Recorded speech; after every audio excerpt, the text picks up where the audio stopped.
Assalamualaikum warahmatullahi wabarakatuh, Jer. Apa kabar? Jumpa lagi dengan saya Tarmizi Rumah Hitam dari Bengkel Tanjak, Bengkel Sajak Rumah Hitam, Komunitas Seni Rumah Hitam Sekupang Batam.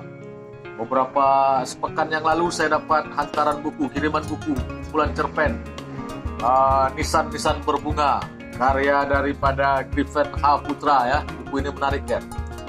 Buku kumpulan cerpen, ada berapa kelas cerpen ada di dalam ini. Dan ini saya hutang dengan beliau sebagai ucapan selamat atas terbitnya buku ini. Saya bacakan satu puisi pula, satu cerpen Griffin H. Putra ini. Ini reset, Jer. Reset. Kalau mikir bawahan macam mana dapat perhatian dari atasan. Dengar cerpen ini baik-baik. Tapi pandai-pandai lah nanti ya mempraktekannya. Judul dia Tawil. Tawil ini nama orang. Tawil. Tubuh lelaki itu tambun dan tinggi, kacamata minusnya bulat tebal, bertengger di hidung jambunya yang gempal, dan menutup matanya yang sipit. Setiap kali bicara, suaranya terdengar sangau, sambil tertawa atau mungkin lebih tepat disebut senyum. Dan ia selalu melapor entah kepada siapa kalau melakukan sesuatu. Misalnya, kalau ingin tidur di ruangan kosong di sebelah, sambil tertawa dengan suara sangaunya, ia berkabar kepada orang-orang di ruangan. Tak sebut nama agak. Ngantuk, katanya menguap. Tidur dulu sebentar. Tak lama kemudian dengkurnya pun mulai mengoyak siang. Kami tersenyum. Awalnya kami memang tertawa mendengar dengkurannya, tapi lama-kelamaan menjadi terganggu karena bunyi itu semakin kuat dan semakin bervariasi. Mulai bunyi guruh sampai bunyi rem truk Fuso. Oke, kita teruskan halaman berikutnya. Aku pernah satu kamar dengannya saat mengikuti kegiatan di luar kota. Pada tengah malamnya aku terbangun. Tak henti-hentinya aku berdoa supaya hari cepat pagi. Napasku amat sesak mendengar dengkurnya. Aku merasa hari seolah-olah mau kiamat. Gila dengkurnya, cawil nih. Kita teruskan. Semula aku bergabung di ruangan ini.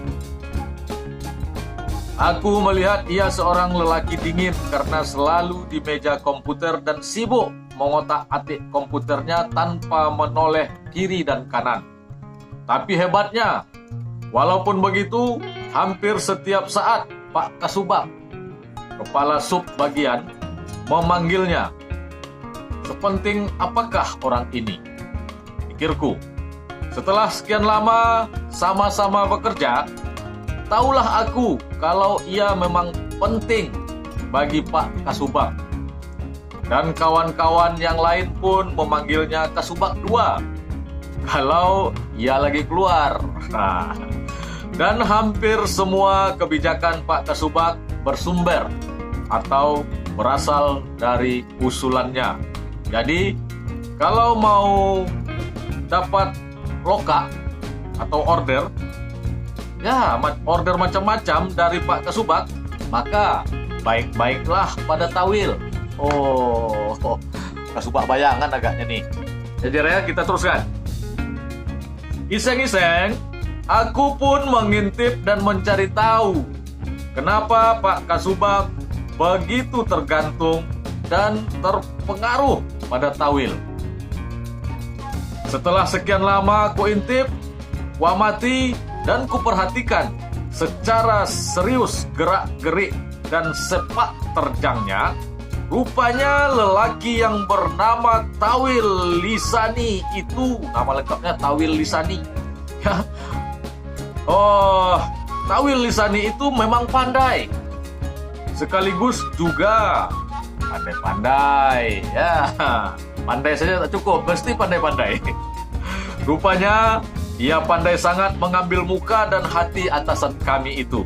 Contohnya, kalau kalau tak tidur siang di kursi yang terletak di sudut ruangan, maka ia pun akan masuk ke ruangan Pak Kasubag kalau Pak Kasubag lagi di ruangan. Mereka rupanya bermain catur, Jer. Ya, rupanya mereka bermain catur. Aku pun ikut duduk bersama mereka kalau tak lagi sibuk kerja. Duduk di ruangan itu ada untungnya juga. Karena selain bisa melihat mereka main catur, perut pun terisi pisang goreng karena hampir setiap waktu di meja Pak Kasubag tersedia pisang goreng. Oh. Oke, Jer, kita teruskan. Tawil memang hebat dalam urusan catur rupanya. Oh, catur kan harus lihai memang.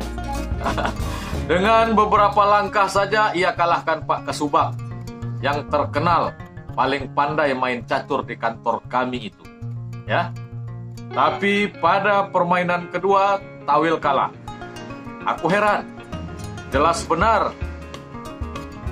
Ya, jelas benar tadi aku lihat ia bisa saja membunuh Raja Pak Kasubag. Tapi kenapa tidak dilakukannya? Oh, silap Pak Tawil tadi, kata Pak Kasubag terkekeh-kekeh senang. Oh, Kasubag bongak juga nih. Tawil pun tersenyum di balik kacamata tebalnya. Mantap, Pak Kasubag, mantap, kata Tawil. Oh, penjilat nih. Pada game ketiga, Tawil menang lagi. Dan menang mudah. Tak berapa langkah, ia bisa menyekak Raja Kasubag. Lalu pada main keempat, Pak Kasubag pula yang menang. Game kelima dimenangkan Pak Kasubag lagi. Aku melihat permainan di game kelima itu jadi tertawa geli. Karena Pak Kasubag girang benar. Padahal, apalah artinya menang kalau hanya diberi lawan? Aku melihat betul kalau Tawil mengalah. Oh, Kasubagnya bongak, tak tahu orang ngalah. Semakin lama, Pak Kasubag memang benar-benar tergantung kepada Tawil. Apapun kebijakannya selalu berdasarkan usulan dan pertimbangan Tawil. Mulai menunjuk siapa teman-teman yang akan berangkat kerja pakai SPPD atau surat perintah perjalanan dinas. Ataupun siapa yang kecil bagian uang lemburnya, sampai pembagian ini dan itu pun atas usul dan saran Tawil. Oh, Tawil jadi Kasubag. Pokoknya, benarlah ucapan kawan-kawan kalau Tawil merupakan bos 2 di kantor kami. Dan kini aku pun melihatnya bukan saja bos kedua, tapi bos utama. Karena semua kebijakan Pak Kasubag atas kehendak Tawil. Tahun baru, perubahan struktur organisasi di kantor kami pun terjadi. Tawil pun bertambah kerja. Ia kini ditunjuk Pak Kasubag sebagai PUM, pemegang uang muka, atau BPP, Bendahara Pembantu Pembayaran. Oh, kedekatannya dengan Pak Kasubag semakin intim. Kini, ruangan kami memang benar-benar apa kata Tawil saja. Segala urusan yang sifatnya perintah kerja tidak lagi datang dari Pak Kasubag, tapi dari Tawil langsung. Walaupun Tawil menyebutnya dari Pak Kasubag. Kawan-kawan semakin pusing. Semakin hari, pergunjingan pun semakin marak di ruangan kami. Kalau Pak Kasubag dan Tawil tak ada di ruangan, ada saja informasi yang menyudutkan mereka diutarakan teman-teman. Tentulah. Ternyata Tawil tidak hanya dekat dengan Pak Kasubag, tapi juga dengan Pak Kabak atau kepala bagian. Oh, di atas dari Pak Kasubag ini. Ya, yang merupakan atasan dari Pak Kasubag itu. Kebenaran Kabarnya, ia pula yang tukang buat atau konseptor makalah Pak Kabak setiap menyajikan materi pada pelatihan-pelatihan di lingkungan kantor kami. Tapi menurut Tawil, Pak Kabak itu orangnya pelit. Semua kerja Tawil tersebut tidak mendapat reward lebih atau tidak mendapat reward lebih dari Pak Kabak. Ia benar-benar hanya tukang. Ya, mungkin lebih tepatnya kuli makalah karena tak pernah diberi imbalan dari kerja kerasnya membuatkan paper tersebut. Ya, paling-paling ucapan terima kasih. Ya, ucapan terima kasih saja, kata Tawil. Padahal sekali memaparkan materi, tak kurang dari 2 juta akan diraupnya. Sambung Tawil lagi. Kok Pak Kabak begitu ya? Itulah, saya tak tahu, kata Tawil. Pelit, katanya dengan suara seperti orang berbisik. Aku tadi salah, tak betul. Oh gitu. Aku mengangguk-angguk. Syarat jadi pejabat itu tampaknya harus pelit. Ya, syarat jadi pejabat itu tampaknya harus pelit, Pak. Kataku lagi tersenyum. Kataku,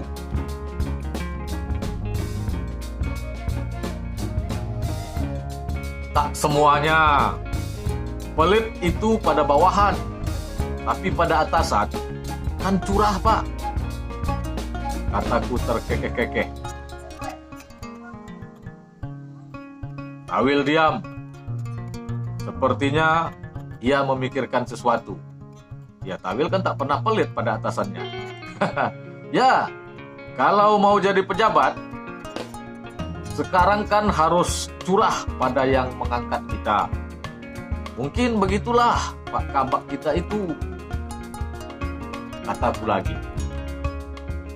Tawil masih diam. Raut mukanya kosong ekspresi. Benar kan Pak Tawil? Pancingku. Ya, mungkin Pak Heri, kata Tawil datar.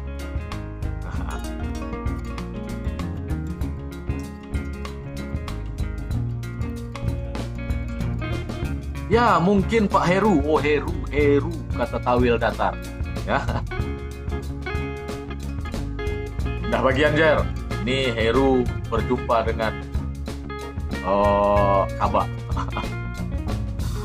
Pak Heru, pegawai itu punya kode etik. Harus pandai menjaga mulut. Bicara jangan asal saja. Aku heran. Apa maksud Pak Kabak ini?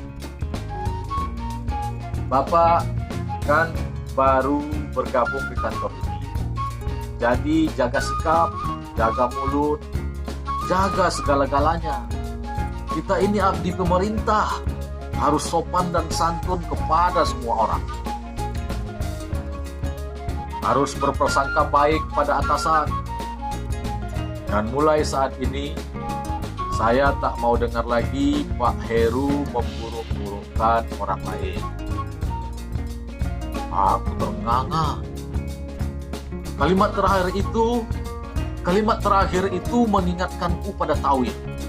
Rupanya semua perbincangan kami tentang Pak Kabak sudah disetornya bulat-bulat kepada atasan kami. Sepanjang jalan dari ruangan Pak Kabak, aku diam. Pikiranku terfokus terus pada Tawil. Aku merasa Tawil semakin tambun, perutnya semakin buncit, matanya semakin sipit, dan lidahnya pun semakin panjang berjela-jela, dan air liurnya menyembur-nyembur seperti ketika ia sedang tidur. Tawil, kesalku tak henti-henti. Aku ingin segera menemui Tawil. Geram nian hatiku padanya. Tawil mana? Bud, Tanyaku pada Budi ketika sampai di ruangan. Abang belum tahu? Belum. Memangnya ada apa? Tawil diperiksa polisi. Apa? Tawil diperiksa polisi? Kok bisa? Semua tanda tangan Pak Kasubag di kwitansi dipalsukannya. Aku ternganga. Kini aku merasa perut Tawil sedang mengecil. Matanya kuyu, lidahnya memendek, berpuntal-puntal, air liurnya menjadi kering, dan nanti malam istrinya pasti nyenyak tidur karena Tawil mendengkur di tahanan. Oke, Jer. Ini pernah diterbitkan Batam Pos Ahad 23 Oktober 2016. Oke, itu sempang-sempang kita dari Bengkel Tanjak Rumah Hitam, Bengkel Sajak Rumah Hitam, Komunitas Seni Rumah Hitam, dari Griffin H. Putra. Assalamualaikum warahmatullahi wabarakatuh.